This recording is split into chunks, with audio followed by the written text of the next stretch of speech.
Hello guys, welcome to all friends. In this video lecture we are talking about that very important phenomena is rotation and revolution.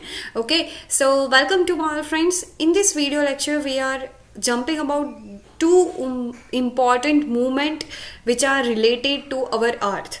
Okay so rotation क्या होता है और revolution क्या होता है वो तो हम बेसिकली लोअर स्टैंडर्ड से सीखते आ रहे हैं, लेकिन उसकी क्या इंपॉर्टेंस है वो भी सीखना ज़रूरी है ना।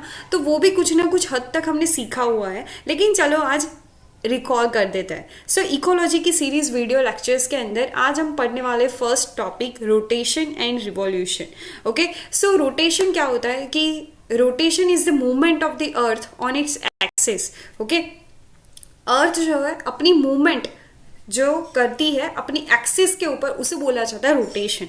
ओके, और earth takes about 24 hours to complete one rotation around its axis. Okay, अपनी रोटेशन अपनी एक्सिस पर घूमते घूमते वो 20 आवर्स लगा देती है। ओके, सो आपको पता चला कि 24 आवर्स इज व्हाट, तो उसका रोटेशन टाइम है, अर्थ का रोटेशन टाइम है 24 आवर्स। उसके हिसाब से हमारे जो डे और नाइट के जो साइकिल्स है वो चलते रहते हैं। Okay, so the period of rotation which is known as a earth day.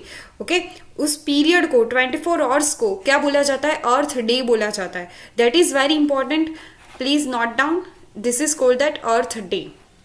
Now due to that spherical shape of the earth, only half of the it gets light and half it gets fill as a night. Okay, so उसका spherical shape होने के कारण पूरा एक round shape उसे नहीं बोल सकते, उसका शेप जो है ना वो स्फेरिकल है, इसीलिए यानी कि वो टिल्ट हो चुकी है अपने एंगल से। ओके, तो क्या होगा कि कुछ भाग जो है वो सन के डायरेक्ट सनलाइट के संपर्क में आएगा और कुछ जो है वो नाइट के यानी कि वो संपर्क में नहीं आता है, सन के फेस में नहीं आता है, यानी कि उसके रेज उस पर नहीं गिरते।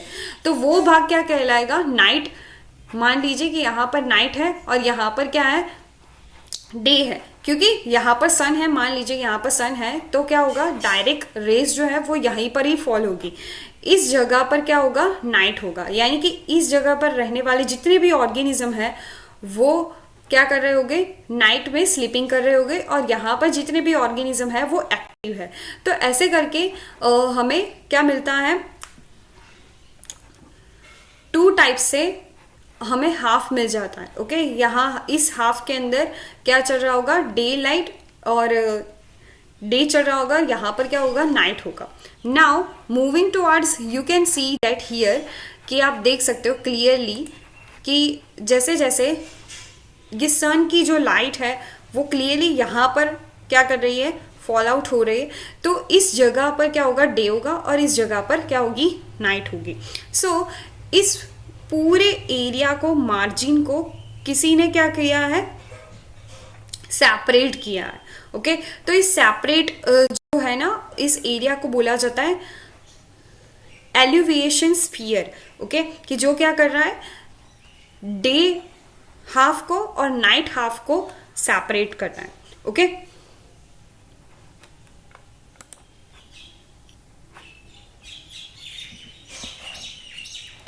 ये घूम रहे हैं ना, this is called the rotation. Okay, अब now we are jumping about that revolution. Revolution किसको बोलते हैं भाई? रिवॉल्यूशन यानी कि नथिंग, कि जैसे अर्थ ने अपनी एक्सिस पर जो रोटेशन या फिर वो घूमती है उसकी मूवमेंट को बोला जाता है रोटेशन। और अगर अर्थ जो है वो सन की आसपास यानी कि उसकी ऑर्बिट में अगर घूमती है तो उसको बोला जाता है revolution. Okay, so here there are various important knots related to the earth revolution and rotation के हिसाब से बहुत सारी नॉट्स बनती है।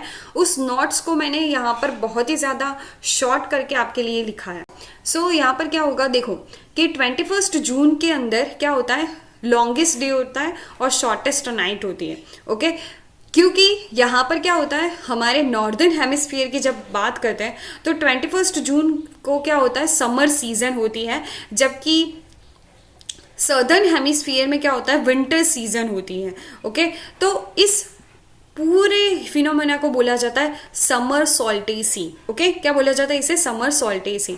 और 22 दिसंबर को क्या होता है, नॉर्दर्न हेमिस्फीयर के अंदर विंटर सीजन होती है, तब सदर्न हेमिस्फीयर में क्या होता है, समर सीजन होती है।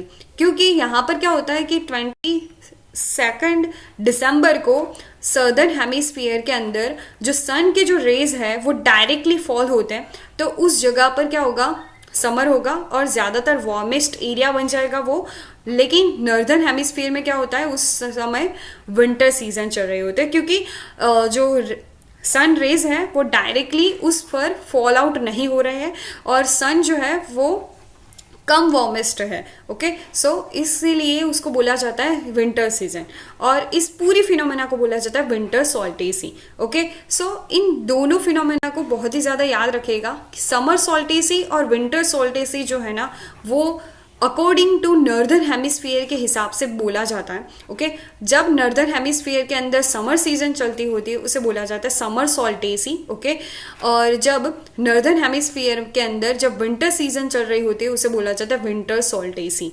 ओके, सो ऐसे करके आप याद रख सकते हो। सो यहाँ पर हमने देखा रोटेशन किसे बोला जाता है और रिवॉल्यूशन किसे बोला जाता है।